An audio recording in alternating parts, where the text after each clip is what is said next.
Hey guys, welcome to another Toys and More Tuesday here at the Notes for a Gamer. Today we're going to explore the more side with this early video game strategy guide, one of the earliest ones ever created from 1992. It's Consumer's Guide, How to Win at Video Games, featuring the latest video game strategies and tips. And you can see some of the great artwork. I really dig this artwork that they have and some of the games that we'll be looking at. So let's go ahead and open it inside. And this magazine has seen better days, or strategy guide, but it's still pretty cool. I like how they show you the arcade cabinets, especially the pictures where they show you the artwork on the side. That's really nice to see. So you see we got our first game is Asteroids, and they show you the layout and what the buttons do. It's almost like an instruction manual too. And then after each one, they have this at-home segment that connects a game to the arcade game they show. So here it's fittingly enough, it's Asteroids on the 2600. And they also show you all these cool little things like bonus. It tells you when you can earn an extra guy or ship. Popularity, this was cool. At the time, it showed you how much the average machine made. So they said here in 1981, there was approximately 30,000 machines, and they each earned about $193 a week as of December 1st. So that is very, very cool. Locations, they tell you if it does better at an arcade or just on the street at like a laundromat or, pizza parlor. Tells you the enemies.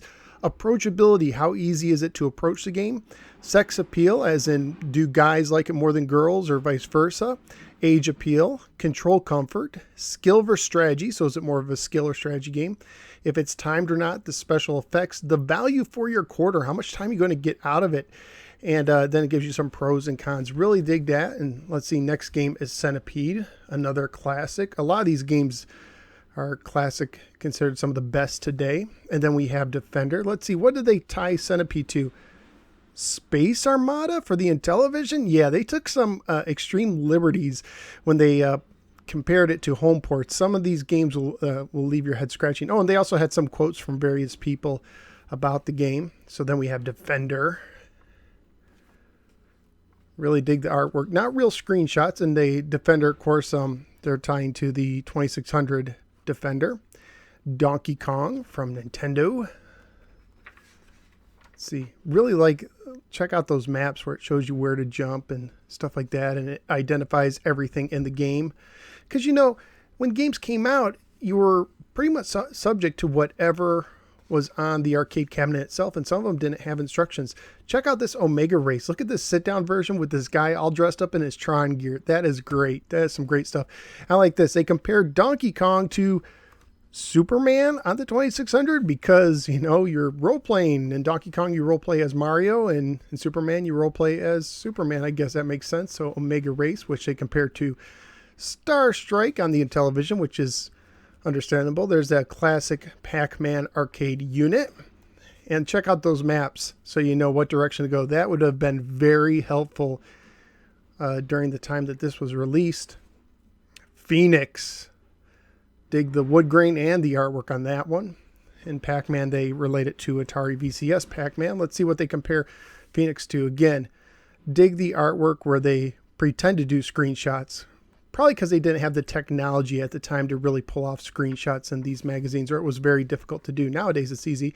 And of course, Phoenix is compared to Barnstormer. Makes perfect sense. And then Kicks.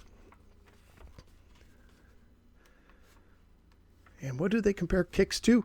Othello, because both games involve strategy. Again, some of these are head scratchers. Then Tempest. And again, this is at a time where some of these games did come home, but it was too early. And Tempest, they compare to, was that Wall Street, the board/video game for the Odyssey 2? Don't ask. And then they have some honorable mentions like Frogger, which I think was going to become more popular after this magazine came out. Missile Command, which was popular earlier. It was now kind of getting old. And then Ms. Pac-Man, which had just came out. If this magazine came out, or Strategy Guide came out a few months later, Ms. Pac-Man probably would have gotten a big feature. And then Turbo by Sega. And then they show you some up-and-comers like Eliminator, Hyperball, Make Tracks, Mousetrap, Stargate, and Vanguard. Some good arcade games there, but none of them have the name power as any of the others. So you could see that this strategy guide really covered the golden age of arcade games. And then they talk about home systems, your choices, like you can choose the Atari. It's like old but true and tested.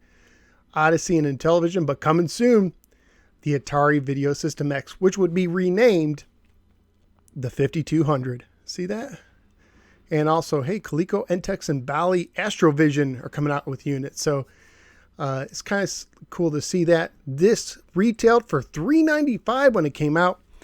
Nowadays, if that was in really good condition, probably be worth $20 to $30. In this condition, pretty worn, maybe a $10 strategy guide, but still cool to look at. Really dig the artwork. So there you go. If you enjoyed the video, click like and subscribe, and I will catch you guys later.